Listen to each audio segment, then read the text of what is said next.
Olá, você que acompanha a TV Câmara nos canais abertos da TV fechada e também pelo YouTube. É um prazer anunciar aqui o Câmara Convida especial sobre os 50 anos do prédio principal da Câmara Municipal de Piracicaba. E para falar sobre esse assunto, sobre esse marco dentro de Piracicaba, que é o prédio principal da Câmara, estamos recebendo hoje o advogado e ex-presidente da Câmara, Antônio Messias Galdino, a quem eu já digo, seja bem-vindo e é um prazer recebê-lo aqui. Eu que agradeço, Érico. Para mim é uma honra, uma satisfação poder estar aqui junto com vocês, porque eu tenho a minha vida extremamente ligada a esta casa. Eu comecei a frequentar aqui a Câmara de Vereadores com 19 anos e depois as coisas aconteceram. Então, para mim é sempre bom, sempre gratificante estar aqui com vocês. Agradeço o convite. Nós que agradecemos, senhor Galdino. E também estamos aqui com o Bruno Didomé de Oliveira, que é servidor lá do setor de gestão e documentação e arquivo da Câmara, que vai nos ajudar nessa conversa, que é trazer esses dados sobre esse período tão importante aí do prédio da Câmara, um marco aqui na Câmara e também na cidade. Boa tarde, Eric, Dr. Galdino. Eu que agradeço novamente o convite e é sempre um prazer estar aqui diante de pessoas, acho que é a terceira vez que eu venho. Sempre quando venho convite para participar, são pessoas com um matiz histórico bem pronunciado na cidade. Então é uma honra, um prazer. Agradeço de novo pelo convite. Você sabe, senhor Galdino, que o Bruno, ele é o nosso arquivo ambulante, né? Quando você não lembra alguma coisa da Câmara, preciso saber qual que era a gestão de 1975. Bruno, o que estava na Câmara? Estava fulano. Esse está vivo, esse já morreu. Sabe tudo, viu? O Bruno sabe tudo. Sabe tudo. Aliás, o Bruno, eu tenho a satisfação de tê-lo tido como meu estagiário. Ele fazia faculdade, estagiava no departamento jurídico. Era jovenzinho e nós começamos juntos. E ele está aqui até hoje, mostrando que valeu a pena. Estagiário e depois servidor do Dr. Hoje servidor. Eu fui servidor com o senhor também. Aliás, enquanto só um parêntese no jurídico, muito do que eu aprendi, questão de redação jurídica técnica, foi com o Dr. Galdino, que é um exímio redator, escritor, enfim. Então, eu devo muito a ele dessa questão técnica jurídica também. O que mais me impressionou nessa informação é saber que o Bruno já foi jovem. Eu também fui. Você também já é? Você estava aqui desde os 19 anos, né? Então a gente vai começar o nosso papo aqui, Galdino, sobre, né, além do fato dos 50 anos, né, que é celebrado em 2025, né, o prédio da Câmara foi inaugurado em 1º de agosto de 1975. Além desse fato, também existe um fato que é da sua trajetória, que o senhor foi o primeiro presidente negro, né, da Câmara Municipal de Piracicaba. Eu queria que o senhor falasse um pouquinho como que era essa questão, como que o senhor conseguiu, porque a gente sabe que o presidente da Câmara, acima de tudo, ele tem que ter a confiança dos pares, né? Tem que ter a Câmara tem que entender que ele possa ser o presidente. Como que foi esse processo para o senhor chegar nesse momento de ápice ali do seu trabalho aqui na Câmara como presidente?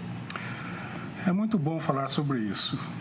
Primeiramente, aquela época de 68 para 72, quando eu vim para cá, a cidade passava por uma crise política muito grande. Uma divisão, um desentendimento, uma discórdia. Para vocês imaginarem, nós tivemos em 5 anos 5 prefeitos. O prefeito Luciano Guidotti faleceu em 68. Assumiu o professor Nélio Ferraz de Arruda, terminou o mandato. Assumiu Francisco Salgado Castilhon e Cássio Padovani. O Francisco Salgado Castilhon foi cassado pela Revolução. O Cássio assumiu a prefeitura.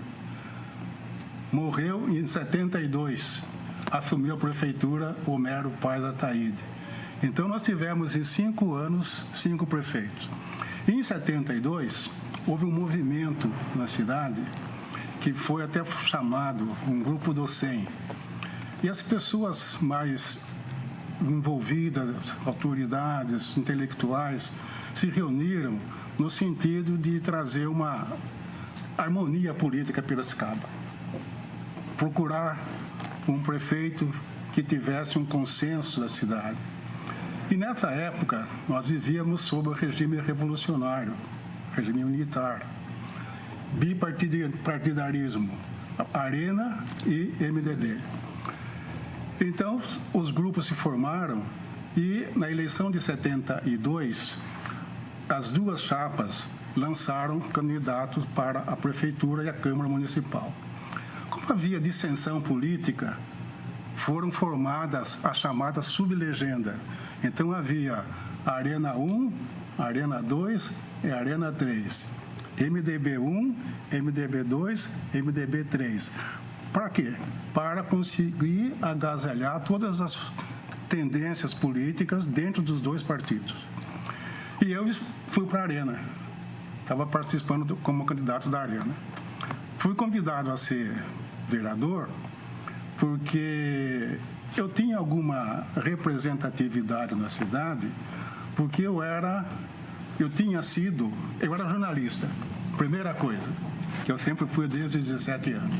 Conhecia as pessoas, era conhecido pelas pessoas. Já era advogado militante. Tinha sido professor na Escola de Comércio Cristóvão Colombo. Tinha sido professor no Colégio Piracicabano. E era professor na Faculdade de Direito. Então, eu tinha um nicho mais ou menos representativo na cidade. Nessa época também, eu era advogado do Centro das Indústrias do Estado de São Paulo, do CIESP, era assessor. E era advogado também do Serviço Social de Indústria, o SESI. Então, as minhas atividades eram sempre com o povo. Eu estava lidando com pessoas de manhã, à tarde e à noite. Então, a Arena me convidou para ser um dos integrantes da chapa. Eram 17 vereadores e duas chapas. Na eleição, foi aquela briga, por assim dizer.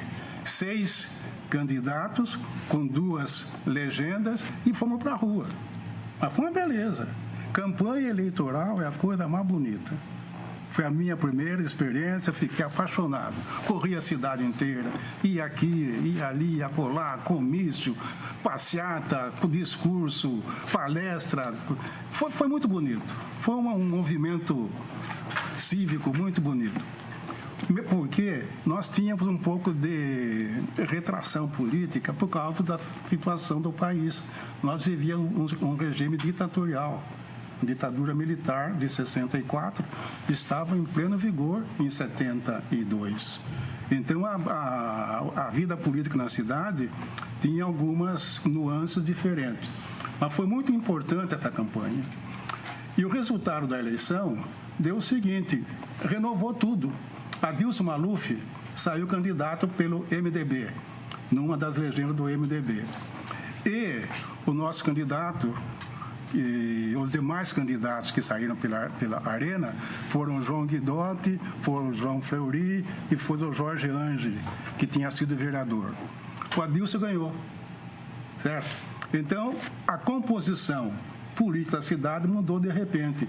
MDB na prefeitura e a Arena na Câmara. 12 vereadores da Arena e 5 do MDB. Isso ia parecer que haveria uma discórdia na cidade. Mas, pelo contrário, foi uma forma de unir a cidade. Por quê? Porque todos nós estávamos imbuídos daquela intenção de mudar a política piracicabana, levar a coisa a sério, acabar com as dissensões, acabar com as brigas, acabar com a discórdia. E nós 12 da Arena somávamos com os 5 do MDB. E eram pessoas jovens. Eu tinha um dos mais novos, eu tinha 30 e poucos anos, quando eu fui eleito em 72. E, aliás, daquela época, só para fazer um parêntese, temos 5 ainda remanescentes, que eu, Luiz Antônio Rolim, Milton Nascimento, Benedito Faganello e Frederico Alberto Blau. São os 5 remanescentes da legislatura de 72, 76. E continuando, na eleição nós fizemos 12 cadeiras contra 5 cadeiras.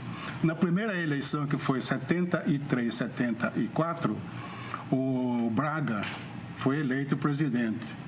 Por que o Braga? Porque nós tínhamos 12, era a maioria. O Braga é o Rubens Leite do Canto Braga, Leite, professor Braga. Professor Braga. Falecido há questão de uns 2 anos atrás. Ele já era vereador reeleito, já tinha mais know-how dentro da Câmara, porque na Câmara nós fomos reeleitos, foi uma Câmara composta de 12 novos vereadores. E só 5 reeleitos. Caramba, bem... E o Braga era um dos reeleitos. Quase 60%. Renovou totalmente. Então ele foi eleito presidente. Isso na primeira... Nos primeiros mandatos de 2 anos. Sim. E a Câmara funcionava num prédio onde hoje funciona o estacionamento. Um prédio antigo, onde tinha sido ao lado da antiga prefeitura, que tinha sido demolida e restou aquele cantinho onde funcionava a Câmara. Era uma espécie de um apêndice do prédio da prefeitura. Estragado, deteriorado, sem condição de funcionar.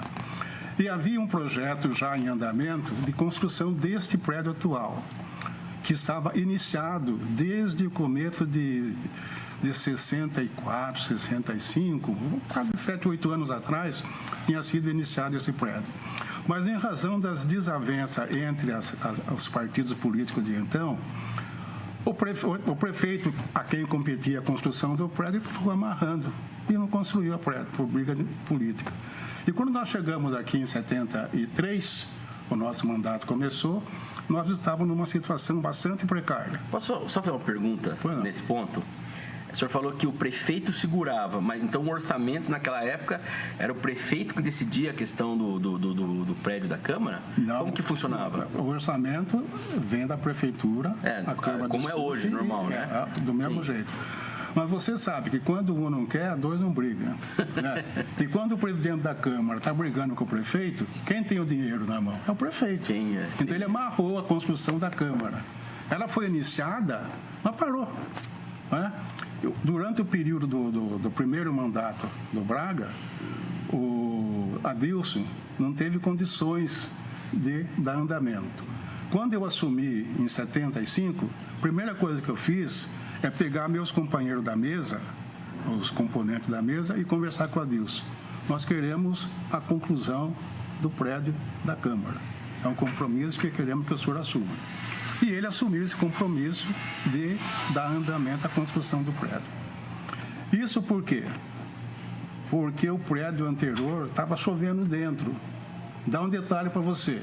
Naquela época faleceu o Jorge Antônio Ângeli, que foi candidato a prefeito pelo MDB junto com a Adilson.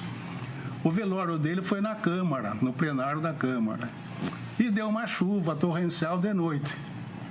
Você imagina o corpo sendo velado, chovendo dentro, porque a Câmara não tinha condição de funcionar.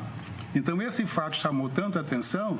Estava literalmente caindo aos pedaços. Caindo aos pedaços. Então, o Adilson deu uma força e terminamos o prédio a construção do prédio. E graças a Deus... Como foi essa conversa com o prefeito na época, com o prefeito Adilson Maluf na época? Como assim? Vocês chegaram, teve essa conversa, inicialmente ele foi mais solícito, como que foi essa... O que o senhor lembra dessa Eu tinha uma relação muito boa com o Adilson, porque eu o conhecia de família. Um irmão do Adilson, o Antônio de Pádua Maluf, foi meu colega de ginásio e de colégio. E a gente, naquele tempo, tinha aqueles grupos de estudo. Então, eu frequentava a casa do Adilson, porque eu era colega do irmão dele, a gente estudava junto.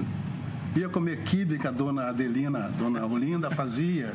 Então, a relação era cordial, era de amizade. Ele fez a faculdade em Taubaté, faculdade de engenharia, voltou aqui em Piracicaba. Eu era advogado, então estávamos todos naquele grupo, todo mundo jovem.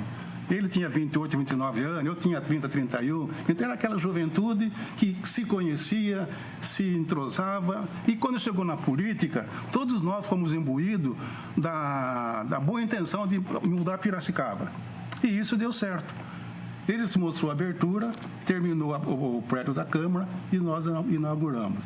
E naquela época também, o governo do Estado estava iniciando uma campanha de redução das indústrias na cidade de São Paulo, aquele plano de interiorização do desenvolvimento econômico. Então, muitas indústrias procuravam a cidade do interior. E nós também entramos nessa barca de trazer para Piracicaba novas indústrias.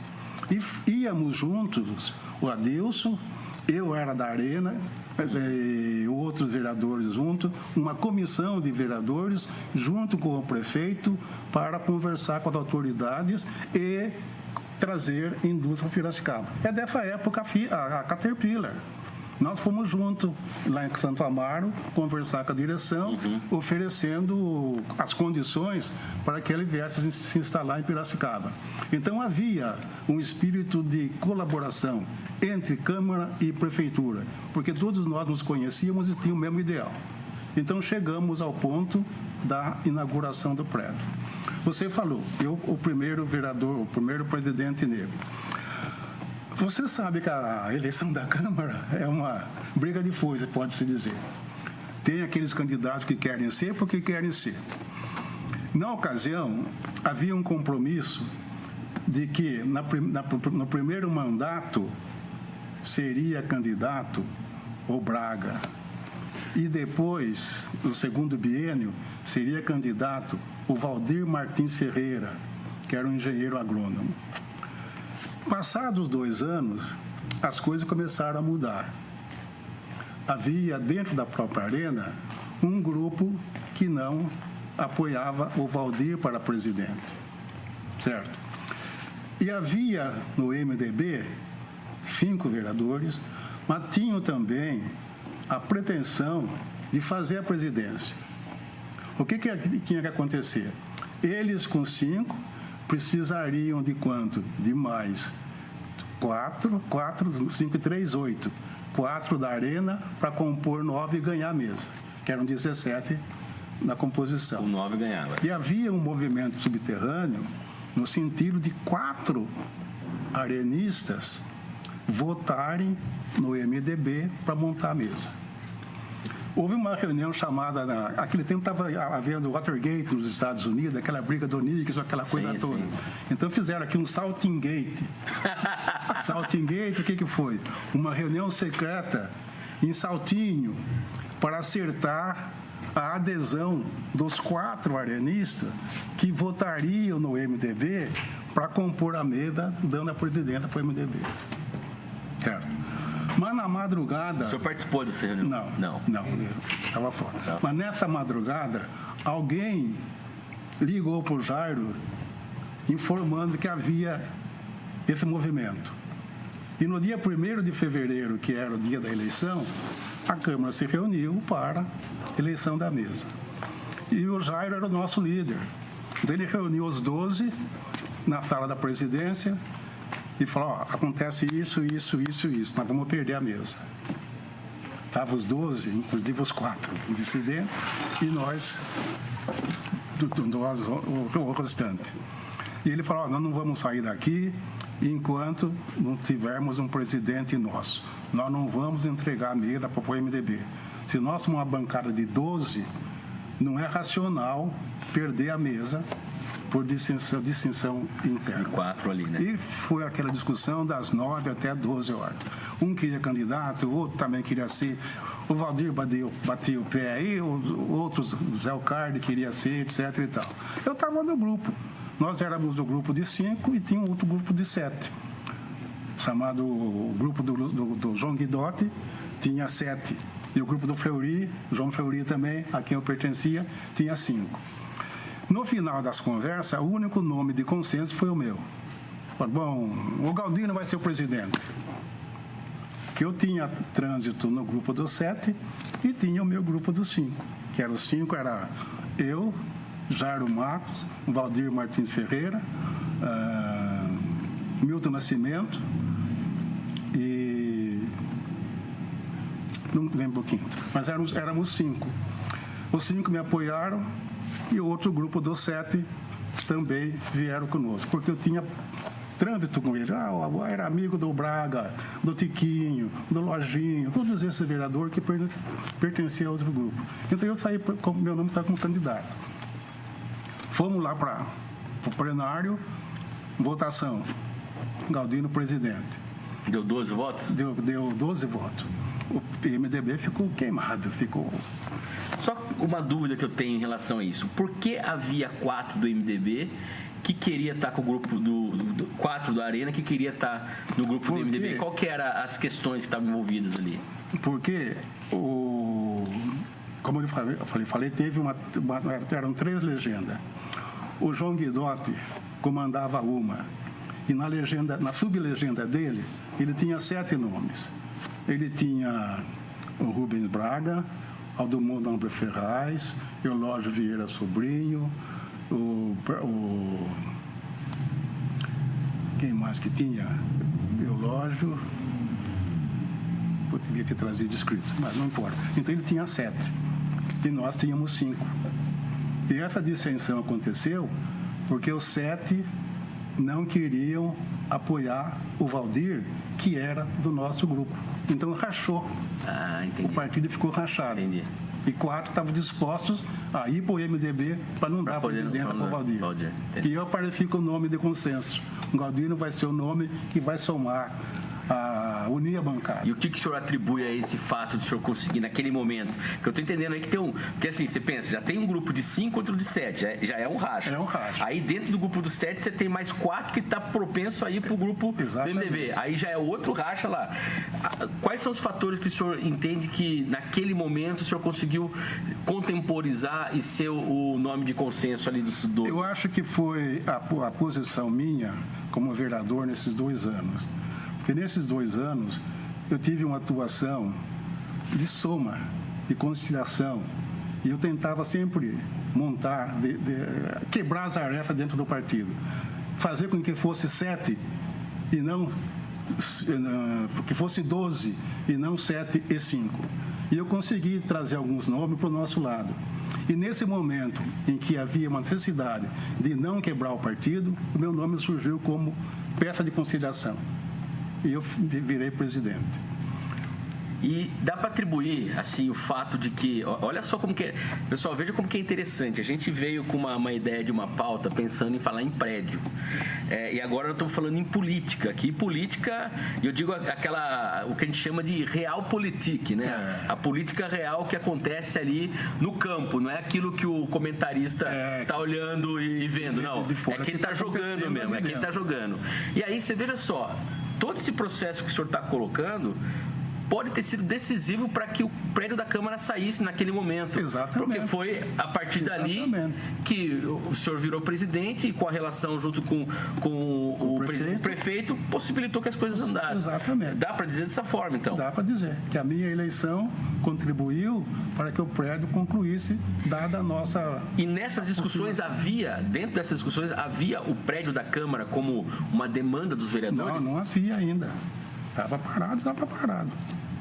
Como esses acontecimentos com o outro prédio velho que estava em petição de miséria, foi um start para a gente chegar no prefeito e falar: prefeito, é preciso mudar essas coisas.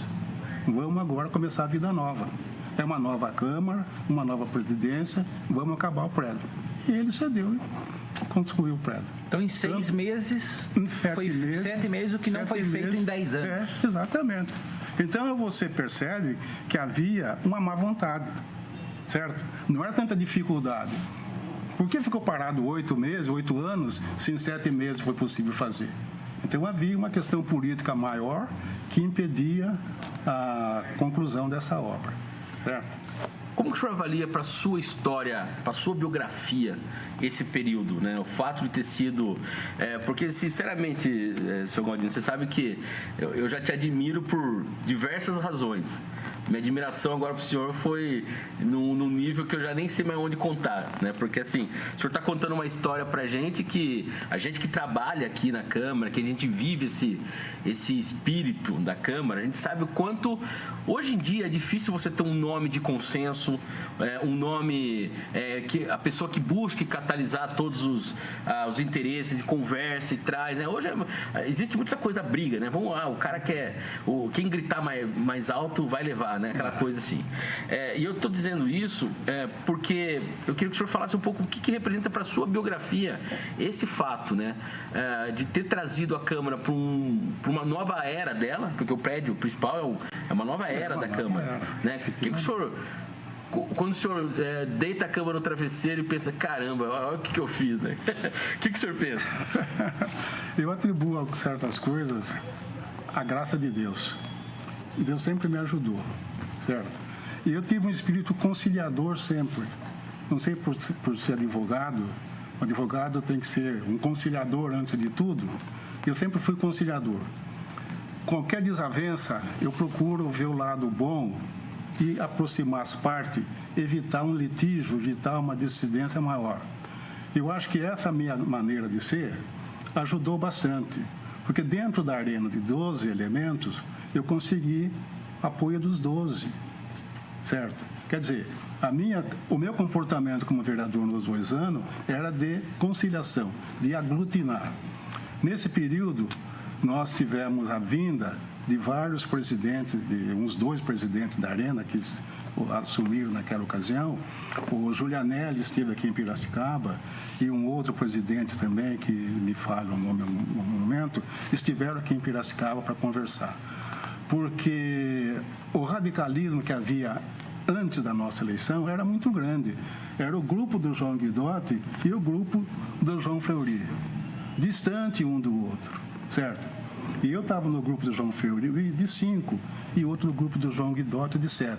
Mas as coisas foram aproximando e no fim eu consegui ser o amálgama que ligou esses 2 grupos e acabou a desavença nesse momento. Gerou uma mágoa no MDB que fizeram uma retaliação comigo na presidência da Câmara. Você sabe que, pela norma, o presidente, a saudação do presidente é senhor presidente, senhores vereadores, quando o vereador vai à tribuna. Não é assim que faz a saudação? Sim. Senhor presidente, senhores vereadores. Sim. Eu recebi uma retaliação nesse sentido, porque o PMDB aparentemente não aceitava a minha presidência.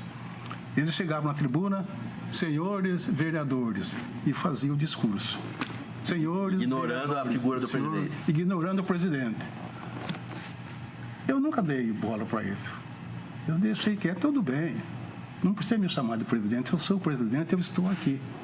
Vocês vão ter que me aceitar, porque eu sou o presidente. Chame-me presidente ou não, eu sou. Continua sendo. E isso aí... E todos os meus eram meus amigos, 5 eram meus amigos. 3 advogados, meus colegas. Então, não havia nada de pessoal no negócio, mas era aquela birrinha política de perderem a presidência. Sim. Daí passou. Quando nós conseguimos inaugurar o prédio, houve uma solenidade, uma festa, convidando a autoridade, etc. e tal. Sim. Dali para frente, eles jogaram a toalha. Nós vamos chegar ali. Você quer... Só uma pergunta, doutor. O senhor falou dessa espécie de rebelião deles contra a presidência do senhor. Em algum momento nesse período, eles colocaram algum obstáculo, tentaram colocar a construção do prédio ou não? Não. Nesse ponto não teve essa... isso que eu Porque queria... na construção do prédio, você sabe que depois... Está aqui o prédio. O que eu vou fazer com isso aqui? Eu vou ter que mobiliar o prédio. Certo? O que eu fiz? Eu fiz uma comissão de 5 membros, 3 da Arena, 2 do MDB, e vamos estudar, abrir uma licitação para a compra de mobiliário para o prédio.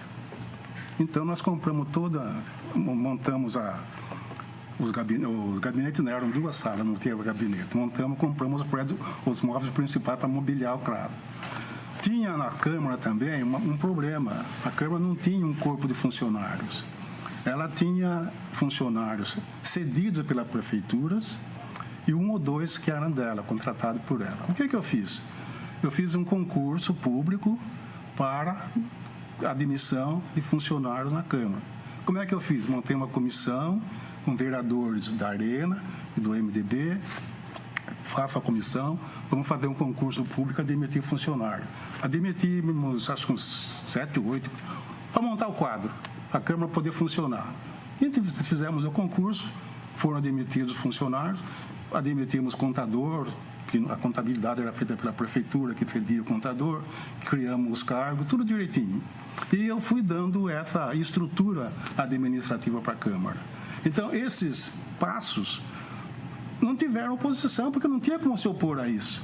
Era coisa que beneficiaria os dois partidos, era coisa que beneficiaria a Câmara. A cidade ia ter uma Câmara bem instalada e com um corpo de funcionários próprios. Esse salão aqui, quando foi entregue, foi no final do mês de julho. A inauguração foi no dia 1º de agosto. Ele não estava concluído ainda.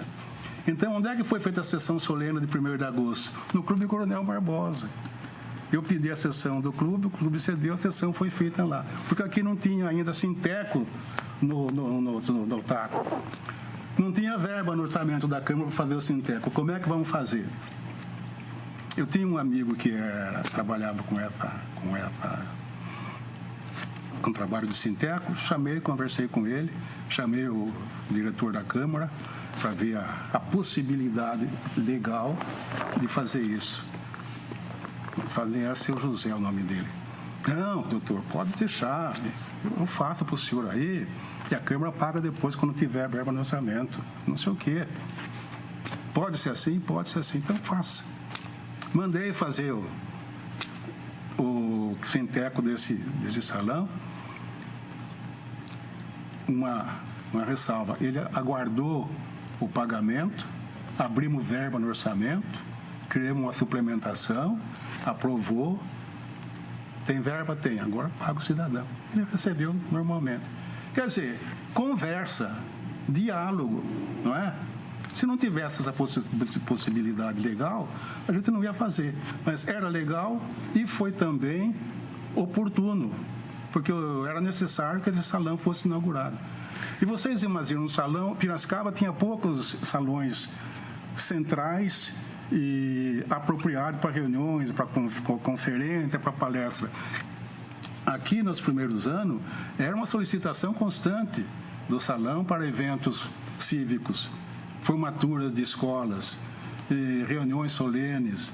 Então, aqui tornou-se um espaço público de grande utilidade e de grande procura, tá certo? Então, não havia assim, uma objeção ou uma contrariedade com fundamento. Podia haver uma contrariedade política, mas não uma contrariedade legal de fundamento jurídico. E me ajudou muito essa posição que a gente tomava. E eu sempre discutia com o pessoal. Quando ia reunia os 12, vamos conversar. Não era questão de grupinho, não, eram os 12. Vocês são vereadores, vamos discutir juntos isso aqui. Vamos fazer assim, e tudo bem. Sempre tive essa postura democrática, porque às vezes quem tem a maioria quer impor a vontade. Eu nunca tive essa visão, porque eu não acho que seja por aí. Não é porque eu sou maioria, eu decido sem ouvir a minoria. A minoria também tem opiniões, tem posições e pode contribuir. E eu, graças a Deus, tive essa visão de agir dessa maneira.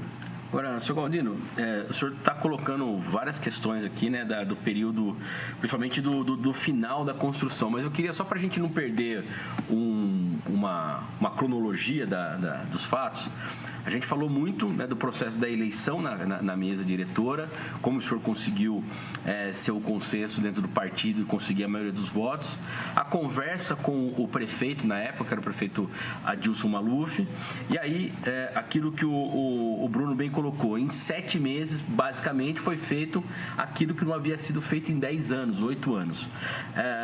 Como que foi esse procedimento todo? Depois que falou com o Adilson Maluf e ficou acertado que faria o prédio. O que tinha do prédio até então aqui? O que tinha construído, que estava parado? Como que foi esse procedimento? Como foi? Porque eu acredito que foi uma construção, o senhor devia acompanhar isso quase diariamente, né? Sim, porque estava do lado do prédio antigo da Câmara. Como que era esse dia a dia? Mas estava erguido o prédio, concluído, faltava os acabamentos. E ficou amarrado por questão política. Tipo a parte elétrica. Elétrica. Encanamento. Piso. Encanamento. Essas coisas que são o arremate da construção. Que é o que dá viabilidade para o uso do prédio. Que pode usar, que vai conseguir o habite do prédio. E os arquitetos que trabalharam aqui, eram arquitetos de nome. O João Chadá, o Gatti, Ciro Gatti, e o Naime, o Walter Naime, eles eram os arquitetos que tinham trabalhado aqui na construção do prédio. Então, pessoas de renome na cidade, pessoas respeitáveis. Certo? Então, eu acho que as coisas... Então, a partir dali, a coisa foi andando de uma maneira fluindo. Foi fluindo normalmente. E, claro, tinha essa ideia, vamos fazer a inauguração no dia 1º de agosto, de 75, que como foi um marco. Marcos, naquela época, era 208 anos da cidade, né? 208 anos, se eu não me engano, né? Acho que é 200. Não, 208. 76... O bicentenário 208. Foi... 208, confundi com a história da Câmara. Não, é que é 208 porque está no discurso do senhor. 76, 6... Está no discurso do senhor. 8, 7, 15, está certo. 208. Está aqui, ó. No discurso do senhor, o senhor fala aqui. Aliás, um discurso muito bem escrito, hein? Inclusive, ó, se você está acompanhando no YouTube essa conversa aqui, eu vou criar um link para deixar o discurso lá, para você ver o discurso para você ler o discurso do Galdino na inauguração. É muito bonito o discurso. Ele cita Montesquieu, não sei se o senhor vai lembrar, mas o senhor cita Montesquieu, da questão da divisão dos poderes. O senhor cita a questão de que tem uma frase aqui, ó: em nosso sistema representativo, o homem é o princípio e o fim da atividade do Estado. Né? O senhor dá essa noção de que o Estado ele tem que servir o homem, não o contrário, né? Não o homem servir ao Estado, né? Então tem várias questões. Aproveitando, não só o discurso disponibilize, mas também nós temos no acervo histórico do site da Câmara as imagens da inauguração do prédio da Câmara. Perfeito. O Dr. Galdino descendo a placa, os vereadores, prefeitos, autoridades da época. E temos a ata também, né? Temos a ata também, e aí se percebe uma curiosidade. As pessoas podem olhar e falar, mas por que está inaugurando? Tem foto do plenário, da recepção, da entrada, e não tem do Salão Nobre. Cai naquilo que o Dr. Galdino falou, porque o Salão Nobre não estava pronto ainda. Estava pronto, sendo Coronel Barbosa. Muito interessante. Então, tem uma frase aqui do discurso que eu vou ler, só para o senhor lembrar. O vereador, como tal, investido do mandato popular, há que se identificar com as aspirações dos seus munícipes, de levar ao chefe do executivo as suas necessidades e anseios, como seu representante e seu procurador que é. Bonito, cara. Isso aqui é bem escrito, hein? Não é para menos. Não é para menos, hein, seu Galdino? Impressionante. E o que o senhor lembra da inauguração no prédio? A inauguração foi muito bonita. Foi uma solenidade bonita. Foi bacana. Foi. O que o senhor lembra dela? O que o senhor pode contar para a gente ali dos bastidores, tudo? O bispo veio fazer o benzimento do prédio, a bênção do prédio. Os deputados federais estavam aqui, o Pacheco Chaves. E foi uma solenidade muito bonita. Os prefeitos da região foram convidados. Depois nós demos um coquetel ainda lá embaixo no salão, onde hoje são os departamentos. Era um salão aberto tudo, né? Não tinha nada ali. Então nós fizemos um coquetel para as autoridades, tudo, na parte da manhã. E à noite fizemos a sessão solene no Clube Coronel Barbosa. Foi um dia festiva, viu? Inesquecível mesmo. Inesquecível, assim, viu? E tem as fotos, né?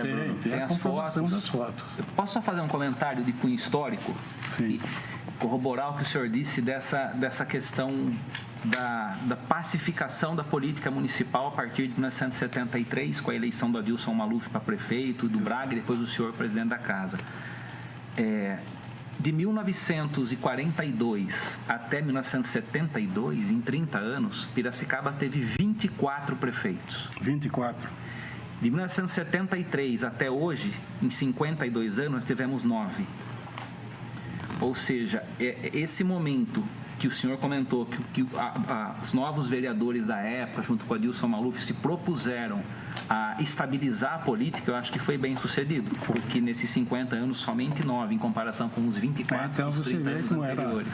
Era rotativa a prefeitura, né? Caramba, que dado, hein, cara? E juntamente com o fato da Câmara está inaugurando uma nova fase para ela, deixando de ser, né, doutor, um apêndice do prédio da prefeitura, uma independência maior. Tanto como estabelecimento, como próprio material, como também de pessoal. Daí ele passou a ter uma estrutura funcional da Câmara com o secretário, que era o Vilino Vitti, com contabilidade própria, com departamento de pessoal, ela passou a ter um poder legislativo constituído, né? Eu achei que então foi teve um momento muito importante para Piracicaba. Quando entrou o prédio novo aí, o senhor ainda foi presidente ainda no final daquele ano de 75, né, a partir de agosto até o final, e 76 também. Por inteiro. E claro, participou da política, né? O senhor acha que muito mais depois disso? O senhor acha que então o prédio da Câmara ele deu um outro status de autoridade para a Câmara na cidade? Evidente.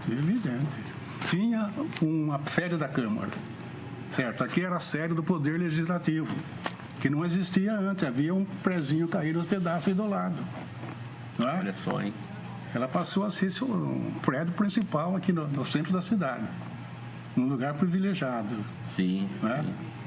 Hoje ela é mais central que a própria prefeitura, né? Porque você vê esse prédio, nós temos o anexo da Câmara, era a prefeitura de então, que foi feita pelo Luciano Guidotti. Então ficava a prefeitura lá num prédio, pode-se dizer, suntuoso, como na época, 3 de pavimento, uma quadra, não sei o quê, e a Câmara aqui um pedacinho aqui jogado no fundo aqui, não é? Até destoava. Então, quando se ergueu esse prédio aqui, ficou equilibrando o legislativo e o executivo e o judiciário aqui no fundo. A praça dos 3 poderes. Legislativo, executivo e judiciário, os 3 juntos. Piracicaba tinha essa coisa do Paço Municipal. Paço Municipal. Né? E tinha o 4º poder, a igreja. Tinha a igreja São Benedito. Que estava junto. Falaram em derrubar, tentaram derrubar, mas aconteceram tantas histórias sobre o prédio da igreja. Vocês já devem ter ouvido falar, né? Que 2 cidadãos que propuseram a derrubada da igreja não viveram para ver. Tem um grande entre nós que me disse que foi o Cecílio Elias Neto que disse isso pra ele uma vez. Falou, melhor não mexer, não mexa com o prédio do São Benedito que não dá certo. Os 2 que quiseram mexer não viram. E o que ficou chamava-se Benedito, deu uma força, reformou, acomodou, deu tudo. Adilson Benedito Maluf. Não morreu, não ficou doente, não foi caçado, não teve nada. Foi reeleito. Foi reeleito. Exato. Teve uma vida longa. Agora, 2 anos atrás. Ele morreu dormindo, né? Pois é. Então deixa o São Benedito. Boa. Ele só ajuda, não atrapalha. Só, o doutor contasse uma história que ela diz muito do que possibilita nós estarmos aqui hoje. Eu enquanto servidor do setor de documentação e história da casa, que se não fosse por essa história, talvez não estivéssemos contando ela com dados compilados lá no setor que nós temos através do nosso acervo histórico, que é uma história que o Dr. Galdino é o protagonista, juntamente com, posteriormente, Guilherme Vitti, logo no início da presidência dele. O senhor pode contar para a gente como é que surgiu a documentação hoje? Você pode até achar que é uma piada, mas quando eu assumi a presidência, logo no dia seguinte, eu fui conhecer o prédio. Quer dizer, conhecer no sentido de presidente. E desci no porão do prédio. Tem um porãozinho aqui ali na rua Alferes, que descia no porão do prédio velho da Câmara. Lá era o arquivo da Câmara. Mas se você olhasse ali, você ia ficar revoltado, bravo, tudo que pode se dizer de negativo. Documento espalhado, papelado em desordem, rato, barata, tudo que não tinha naquele porão abandonado. E eu olhei no chão, embaixo de uma mesa, havia um documento volumoso, um livro volumoso. Peguei para ver o que era a ata da Fundação de Piracicaba. Falei, mas não é possível que um documento desse, dessa importância, esteja nesse estado num lugar desse. Então eu peguei sendo usado como calço de mesa. Calço de mesa no porão da Câmara.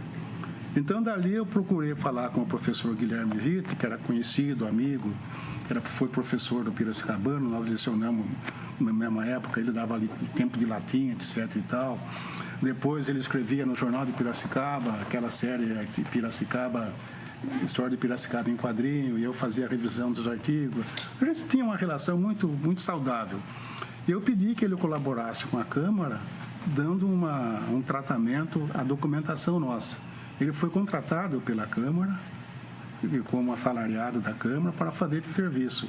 E ele, com aquele desprendimento, aquela bondade dele, se prontificou a fazer e fez o trabalho que hoje é o arquivo de documentação histórica de Piracicaba, que é tratado com todo carinho e atenção pelo Bruno e pelas meninas que trabalham com ele. Giovana, Daiane. Eu quero até ressaltar aqui a publicação semanal do Arquivos, Achados no Arquivo, que é o resgate da história de Piracicaba, que estaria desaparecida se não fosse aquela manhã que eu fui ao porão e achei a documentação de Piracicaba e começamos a fazer o arquivo da Câmara. O Bruno já me falou, até queria que você falasse isso, existe até algumas atas que o Guilherme Vitti transcreveu, né, da Câmara, que vocês já chegaram a utilizar lá aqui no setor de documentação, atas da Câmara, que ele pegou documentos, ou pelo menos que ele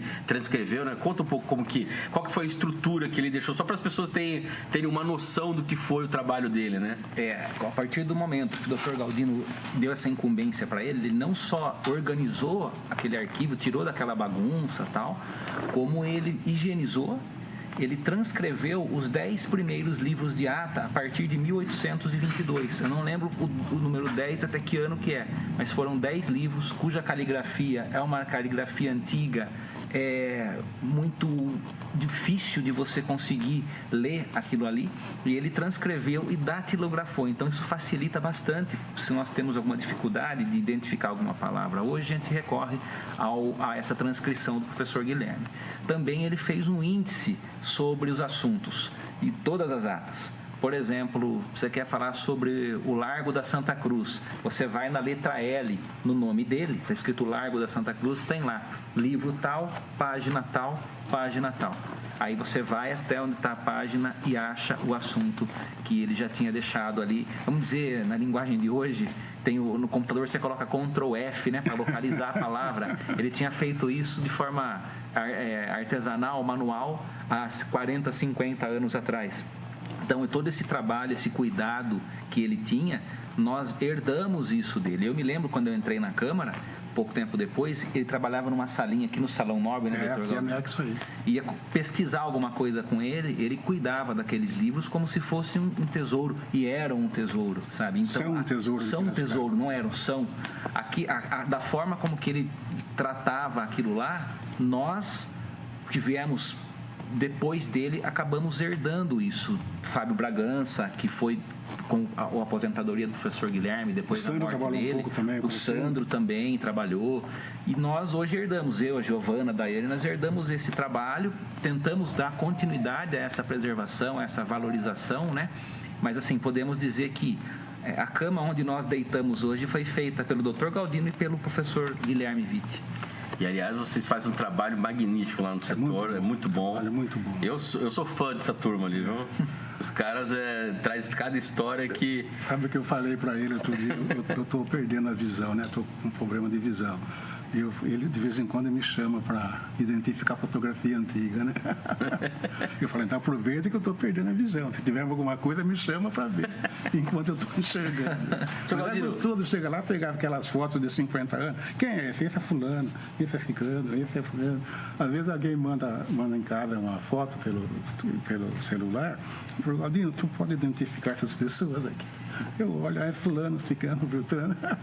Legal, pra você ver como que o senhor é um patrimônio. O senhor é um patrimônio vivo da cidade. A memória ajuda, né? Ajuda. Razoavelmente boa. Eu queria aproveitar, a gente está, né? Esse aqui é um Câmara Convida especialíssimo, é mais que especial, porque a gente já ouviu aqui a história, né, da própria eleição do Galdino como presidente, a gente ouviu aqui a história da construção, da finalização, principalmente do prédio da Câmara, da relação da Câmara com o prefeito na época. época. E o senhor também colocou um ponto ali, que eu acho que é importante a gente aproveitar esse momento para a gente registrar isso aqui, que é a questão lá da descentralização da indústria no Estado, né?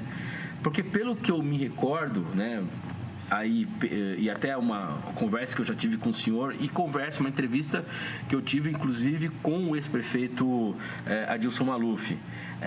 Foi naquele período que veio a Caterpillar para Piracicaba, né? Exato. Eu queria que o senhor contasse como que eram essas reuniões que o senhor ia para São Paulo para conversar com o governo do estado lá, com quem que falava, como que foi esse processo todo, porque também é um ponto de virada na cidade, né? Um ponto em que traz a Caterpillar, eu acho que cria também Distrito Unileste, você tem toda... Vem a Philips. Vem a Philips. Então eu queria que o senhor falasse um pouquinho desse período aí.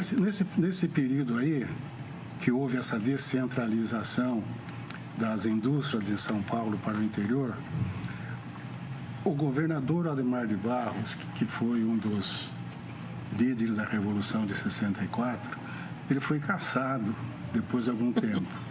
De coautor da Revolução, ele foi punido pela Revolução e foi cassado. Teve vários que foram assim, né? Lacerda foi assim também, né? Passava a foice sem pensar muito. Muitos foram. Inclusive esse filme que está rodando agora, Ainda Estou Aqui, né? Sim.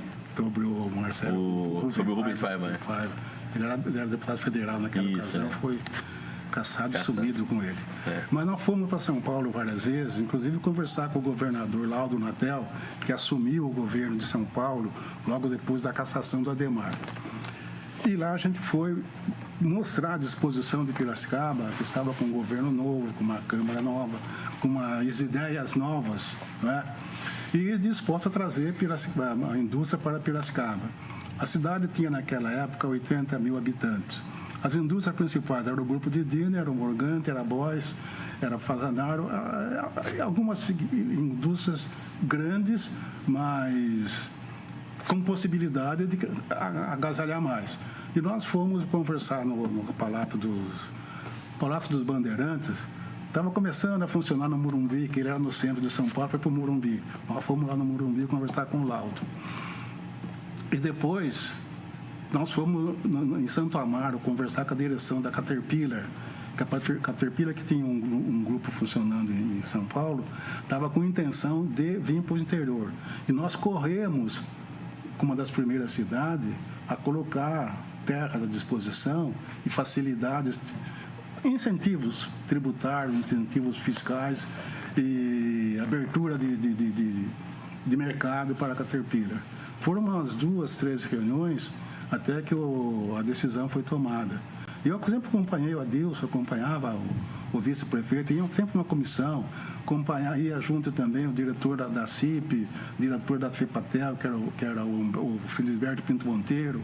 As pessoas mais representativas da cidade, em comissão, nós íamos reivindicar essa situação, a vinda de mais indústria para Piracicaba.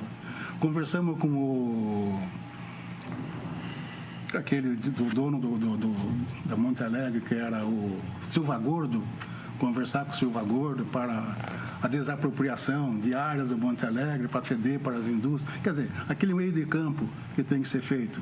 Então era a Câmara e a Prefeitura sempre junto. Por que eu estava junto? Porque eu era assessor do Centro das Indústrias de São Paulo de Piracicaba. Eu trabalhava no CIESP junto. Então eu tinha os pés na Câmara e tinha os pés na classe industrial. Então eram 2 polos que tinha condição de somar com a prefeitura e trazer benefícios para Piracicaba. Eu trabalhei no CIESP por quase 30 anos. Caramba. Certo, desde 79 até 97. Então eu passei por uma série de diretores. Nós tínhamos trânsito lá na Federação das Indústrias, fácil. Depois já era aquele prédio da Paulista? Já era. Eu comecei na Maria Paula, onde hoje é a uma Secretaria de Estado, ali perto da Praça da Sé, Viaduto Maria Paula. Uhum. Era ali o CIESP. Depois que ele foi para a Avenida Paulista. Mas eu frequentei muito a Avenida Paulista como assessor do CIESP. Então, esse triângulo assim, de influência, eu estava sempre junto com o diretor do CIESP, com o prefeito, com o presidente da Câmara e um vereador junto, para mostrar o interesse da cidade e melhorar. E isso deu certo. Tanto que você vê o Distrito Industrial Uniletro, foi o primeiro que veio e está crescendo cada vez mais. Sim. O pontapé inicial foi dado naquele momento. Por quê? Porque houve interesse das forças vivas de Piracicaba e das forças políticas que pararam de brigar. Que quando briga, é o terceiro que ganha. 2 brigando aqui, o terceiro leva vantagem. E os políticos pararam de brigar, a Câmara e a Prefeitura pararam de brigar, Piracicaba cresceu. Certo? Com aquela Câmara e com o prefeito Adilson. E depois vieram outros prefeitos, a coisa Ou seja, a gente pode dizer que, até vou colocar num contexto, existe um contexto dessa estabilidade que a gente já falou aqui. Exato. E que acabou transformando a cidade naquele período, trazendo novas indústrias, dando à população de Piracicaba, porque assim, quando a gente fala do prédio da Câmara, a gente também está falando da representação da população dentro do poder público, né? Tem isso também. Então, existe todo esse entendimento. Então, é interessante, é bacana entender que a gente está falando sobre o prédio, mas falando também de um momento específico da história da cidade que transformou o que a gente é hoje, né? E a Câmara, daquela primeira Câmara, tinha pessoas bastante qualificadas.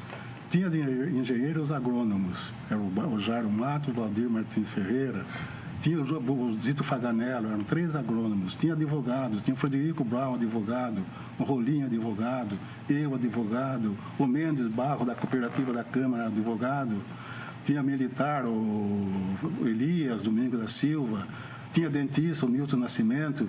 Então, era uma Câmara bastante culta, bastante responsável e bastante consciente do dever dela, né?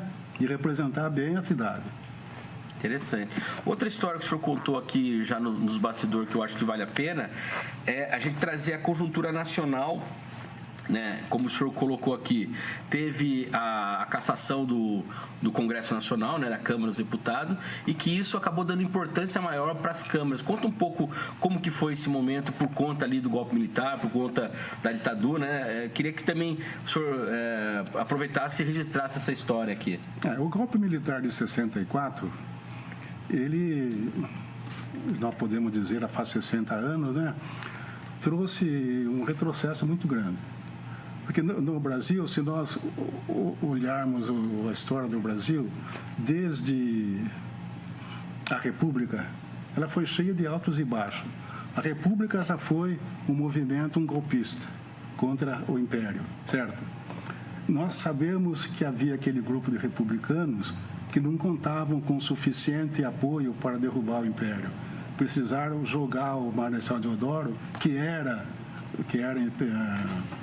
monarquista, como, digamos, pau de lança, ponta de lança para o movimento da fé. Depois do movimento ele chama de bode expiatório. Bode expiatório. Bode expiatório. Estava doente, estava isso, aquilo, Sim. Deu a presença. Depois veio o Floriano Peixoto, depois vieram aquelas revoluções, depois vieram o tenentismo, que depois, tentou dar golpe também. Depois veio, no começo do século, apareceu Getúlio? Não, antes do Getúlio, veio o comunista lá, o Prestes, o movimento do... A Coluna Prestes. Prestes. Então, o Brasil que está dentro do tenentismo, né? A Coluna Prestes está dentro. Depois da aparece o Getúlio, dá os golpes dele, impõe a ditadura getulista, muda a Constituição e fica 15 anos no poder. O outro golpe tira o Getúlio. Vem Dutra, vem... Depois Juscelino, vem novamente o Getúlio, suicida Getúlio, volta o Café Filho, sai Café Filho, vem Juscelino. Então vem essa... Aí depois vem o Jânio Quadros. Vem Jânio Quadros com aquela euforia doida de reformar o mundo, etc. e tal. Dura 8 meses de governo, renuncia.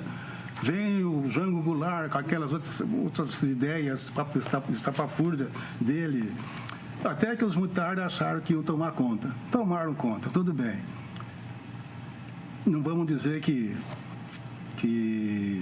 foram bem, porque não foram.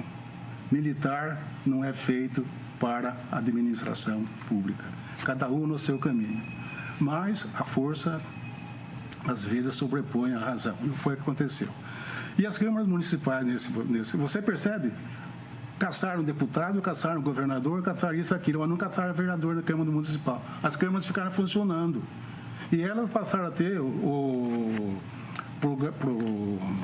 como é que seria a palavra certa? Protagonismo político na região. Uhum. E nesse momento a Câmara de Piracicaba estava presente. Em 72 entrou essa Câmara nova de que eu lhe falei, já com uma cabeça diferente. E nós conseguimos dar a nossa mensagem e deixar a nossa marca, que foi o início dessa nova Piracicaba, sem aquelas dissensões, sem 5 prefeitos em 5 anos e dando estabilidade à cidade. Que deu no que você falou, que de lá para cá nós tivemos quantos prefeitos? 9 prefeitos e antes tinha 24 em 30 anos. Então essa habilidade política é tudo, não é? E aqui em Piracicaba nós aproveitamos esse movimento para transformar a cidade e ela foi para frente. Que bacana, ó. Bom, houve problemas internos que houve sempre no governo Adilson houve problemas aqui, houve processo de cassação do Adilson. Depois no governo Herman houve problema, o processo de cassação do Herman. Quer dizer, houve tudo que houve, mas tudo dentro de uma ordem democrática, né? E nós tivemos a condição de estar presente nesse movimento, que eu estive na Câmara até 82. O senhor conta, assim, como vereador até 82, né? Mas toda a sua relação com a Câmara foi até quando, né? O senhor saiu em 82, voltou para a Câmara para ser assessor jurídico? Eu saí em 82, depois eu voltei em 97 como assessor jurídico do Capitão Gomes. Eu fui candidato para a reeleição, mas não fui reeleito. Mas eu voltei depois em 97 como assessor do Capitão Gomes. Depois, em 2003, eu entrei como diretor jurídico do João Manuel. Depois eu saí, assumi o Herman, o Gustavo Herman. E eu voltei novamente para a assessoria jurídica em 97, com 97 e 98. 2007 e 2008. 2007 e 2008, com o João Manuel. E 2008 é que foi esse problema das sacolas plásticas. Eu estava no jurídico nessa época das sacolas plásticas. Só para quem não tem acompanhado, só para a gente falar, esse problema das sacolas plásticas foi uma lei que Piracicaba aprovou em 2008. Ela se tornou uma lei, só que ela foi contestada por uma associação dos produtores de plástico, e ela foi para o Supremo, e 17 anos depois, agora em 2024, né, valendo agora em 2025, ela foi aceita a lei comprovada a validade. A validade de que você não pode ter, né, você tem que ter sacolas biodegradáveis.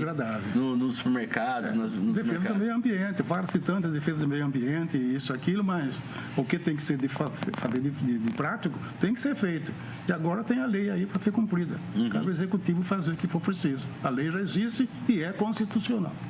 E foi a Câmara que votou. A Câmara de Piracicaba que levantou essa bandeira.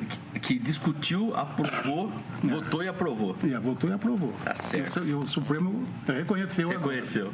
Permita-me só. Posso, doutor? Eu sei que a história do senhor, mas eu, pegando um gancho, a história do senhor não acabou no jurídico. Depois o senhor foi trabalhar, continuou com o Capitão Gomes. Continuei com até o final do mandato dele, né? Dele, até 20. E até 20. E, inclusive, de 18 a 20... formou-se uma comissão de 15 vereadores aqui na casa para a revisão segunda revisão da lei orgânica. Sim. E a qual tive o prazer de dar assistência técnica para essa comissão.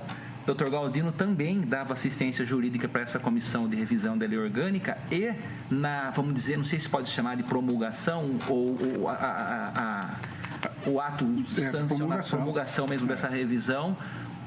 Na ocasião dessa promulgação, o vereador Acácio era presidente da casa e o Dr. Galdino usou a palavra 2021, comecinho de 21, nessa nova promulgação da lei orgânica. Então, a história do doutor ainda está sendo contada com relação à Câmara. Isso aqui que nós estamos fazendo é a continuação da história do doutor. Vou pedir um exemplar da lei revista aí, que eu não tenho ainda. Tá certo, pode deixar. E, aliás, esse ano são 35 anos da primeira, né? 35 anos da lei orgânica. Da lei orgânica na cidade. 1990. Senhor Galdino, se a gente conversar, a gente conversa o dia inteiro aqui, mas infelizmente a gente tem que botar um ponto final no nosso programa aqui, Câmara Convida, que eu falei, é mais do que especial, é especialíssimo a presença do senhor aqui. O senhor trouxe histórias, acho que magníficas para nós aqui.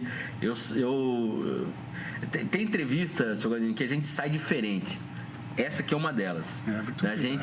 Eu entrei de um jeito, sou outra pessoa, estou com outro entendimento do funcionamento da Câmara, da história, do prédio. Por isso que para nós é muito interessante. Eu queria que o senhor deixasse uma palavra final, assim, fizesse uma reflexão sobre tudo o que passou e o que você acha que nós aqui da nova geração, né, temos que aprender com a história aí que o senhor foi protagonista. Eu tenho, em primeiro lugar, que agradecer ao convite que você fez, que o Bruno me fez, que vocês fizeram, e a percepção de ver os colegas aqui da Câmara novamente. E ter também a oportunidade de falar para vocês a minha história ligada ao Legislativo. Ela foi ligada aqui desde jovem, porque eu comecei em jornal como revisor, em 1957. E em 59, eu já vinha aparecer aqui na Câmara como repórter. Eu vinha fazer a cobertura das sessões de Câmara aqui, em 59. E isso aí eu continuei por algum tempo. E quando eu me formei na advocacia, eu deixei por algum tempo o jornalismo e voltei a ser colaborador, até há pouco tempo colaborando no jornal. Então a minha ligação com a Câmara foi muito grande. Fui vereador durante 10 anos. Depois fiquei afastado um tempo e voltei como assessor jurídico do Capitão Gomes. Fui por 2 vezes diretor executivo, diretor do departamento jurídico e continuei até 20, quando o capitão deixou o mandato e eu também me afastei. Foi uma escola. Aprendi muito aqui dentro, porque a política é uma arte e uma ciência.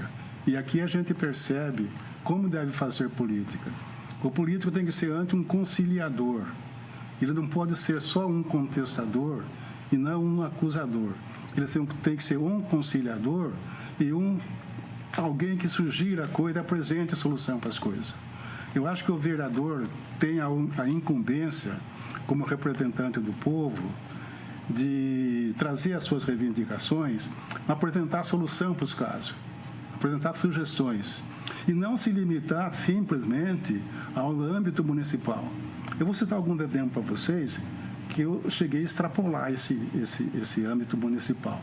Aqui na Câmara, através de comissões de estudo, nós conseguimos trazer para Piracicaba o novo Banco do Brasil, que era um predinho minguadinho ali onde é o novo. Nós conseguimos, através de comissão de vereador, ir a Brasília, conversar com o presidente do banco e conseguimos esse banco novo para Piracicaba. Quer dizer, como vereador e também como assessor que eu era do Centro das Indústrias, nós conseguimos trazer o SESI, conjunto do SEB aqui em Piracicaba. O SESC, que é lá na Rua Ipiranga, nós conseguimos interferir para trazer o SESC aqui em Piracicaba. O Papa Júnior é cidadão piracicabano por indicação nossa, quando ele inaugurou o SESC. O Fórum Novo de Piracicaba funcionava aqui na Rua do Rosário. Acanhadinho, pequenininho, nós conseguimos, através de uma comissão formada de várias pessoas, com delegado, com promotores, com juízes, diretor da Associação Comercial e Sindicato, uma comissão. E fomos em São Paulo conversar com o presidente do Tribunal de Justiça, José Carlos Ferreira de Oliveira. E ele falou, se a prefeitura der um terreno, eu construo o prédio em Piracicaba. O que nós fizemos? Viemos aqui e conseguimos com o prefeito que desapropriasse aquela área onde hoje é o fórum. E fomos cobrados ao presidente do tribunal a construção. Começou o fórum, dali um pouco estava inaugurado. Então o vereador ele tem que extrapolar os limites do município, ir ao Estado e ir à União, reivindicar coisa para a cidade. Não precisa ir sozinho, ele de cara limpa. Forma uma comissão de vereadores e de autoridades locais, que isso aí mostra a união da população, que as pessoas estão interessadas, que tem força, não é? Porque a união faz da força. Então o vereador faz muita mais coisa. Então, é que essa mensagem que eu deixo para os atuais vereadores, que vão atrás de coisas fora. Vou deixar uma sugestão pública aqui. Sugestão pública aqui de Piracicaba. Em 1970, nós tínhamos 80 mil habitantes. Hoje nós temos 430. Nós tínhamos 2 cartórios de registros de imóveis aqui em Piracicaba, com 80 mil habitantes. Nós continuamos com 2 registros de imóveis em Piracicaba. Vou deixar aqui de público uma sugestão para essa casa, que lutem, que façam um trabalho para aumentar os números de cartório, de registro de imóveis de Piracicaba, que a cidade cresceu, a cidade multiplicou 5 vezes. Você vê os bairros periféricos, os novos empreendimentos imobiliários que estão saindo em Piracicaba. Então, um papel que vai para o cartório de registro, ele não tem aquela agilidade que precisava ter. Por quê? Porque é muito papel para pouca gente trabalhar.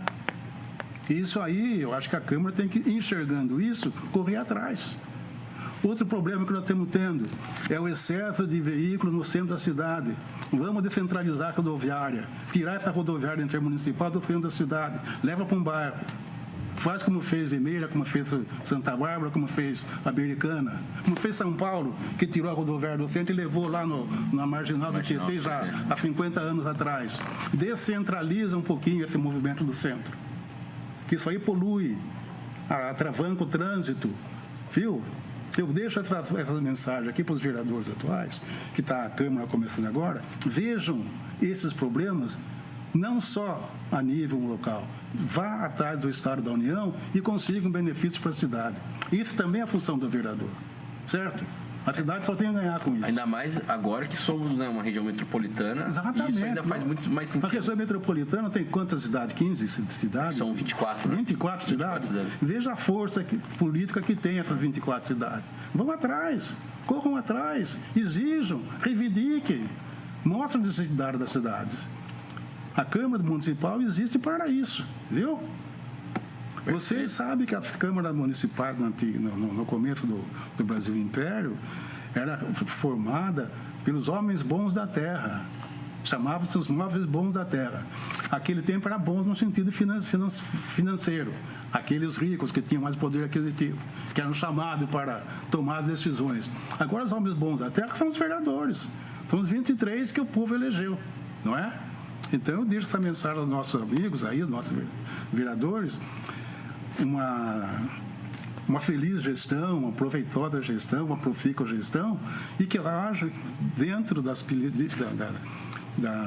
limitações que tem o vereador, no sentido de trazer à cidade os benefícios que forem necessários. Viu? Muito obrigado. E a você, eu agradeço ao convite, ao Bruno, agradeço ao convite, o apoio, a participação, e fico honrado, gratificado, envaidecido de estar com vocês. E aos ouvintes, o meu boa tarde, meu bom final de semana, meu ótimo carnaval, e até a próxima, se Deus quiser. Estou sempre à disposição de vocês. Muito obrigado, Sr. Galdino.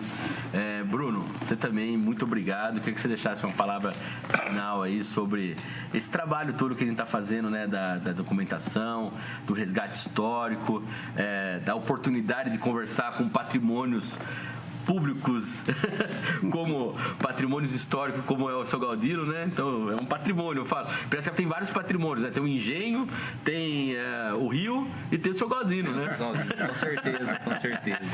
Mas deixa sua mensagem final aqui para nós. Eu que agradeço o convite mais uma vez, é um prazer estar aqui com vocês, participando do Câmara Convida, para falar de tema tão prazeroso para a gente. Agradeço também quem nos dá a possibilidade de ter esse nível de trabalho, né? Presidente Herlison Rezende, presidente Relinho, a diretora administrativa Milena, a chefe do setor Giovana Calabria, que faz um trabalho sensacional lá no setor de documentação, Daiane Soldan, arquivista e nossa amiga, você, Eric, da comunicação, e em seu nome agradeço todo o departamento de comunicação, que é um parceiro do setor de documentação, desse trabalho de divulgação do nosso arquivo. E, finalmente, o Dr. Galdino, o qual, como ele disse, trabalhamos juntos. Eu tive a honra e o prazer de ser estagiário e funcionário dele posteriormente, lá no setor departamento jurídico da casa. Trabalhamos em outras frentes também ao longo do tempo, depois desse período aí. Aprendi muito, muito com ele. Ainda aprendo E, enfim, repito, nós estamos aqui falando de história hoje porque nós temos um setor de documentação. Se temos um setor de documentação, devemos agradecimento ao Dr. Galdino, que teve aquela atitude lúcida e brilhante há 50 anos atrás de pegar o livro pegar a ata de fundação de Piracicaba, que estava sendo usada como um calço, apoio de mesa, e transformar aquilo com o tempo, com a ajuda do professor Guilherme Vitti, no que nós temos hoje, que é o setor de documentação. Então, são esses os agradecimentos que eu tenho a fazer, e novamente participar aqui para falar de história é um prazer imenso. Obrigado pelo convite. Eu que agradeço. Eu, particularmente, cara, eu tenho várias camadas de alegria ao estar aqui, né? Primeiro por estar aqui entre amigos, pessoas que eu admiro, e o seu Galdino, né? Aí eu vou falar até uma coisa bem pessoal aqui. Eu sempre ouvi meu pai falar bem do Galdino, desde que eu conheço, desde que eu sou criança. Eu acho que eu me lembro do seu Galdino desde que eu nasci. Então, estar com ele aqui, conversar com ele, você sabe o quanto o meu pai te admira, né? Como a sua figura. Então, eu tenho esse prazer de estar conversando com alguém que eu sempre ouvi falar, e ouvi falar bem. Nunca ouvi meu pai falar mal do Galdino. Então, para mim é um prazer enorme, e agradeço você que nos acompanhou aqui no Câmara Convida. Como eu disse, esse programa é especialíssimo sobre os 50 anos da história do prédio principal da Câmara. Lembrando que a TV Câmara você acompanha nos canais 11.3 em sinal aberto, sinal digital, no canal 4 da NET, no canal 9 da Vivo, e também no YouTube, onde você pode também curtir o nosso vídeo, inscrever no canal da TV Câmara Piracicaba para receber nossos conteúdos, e aí deixar um comentário se quiser também, aí o que você quer saber mais sobre a Câmara e também sobre a história de Piracicaba. Eu agradeço a sua companhia e até a próxima.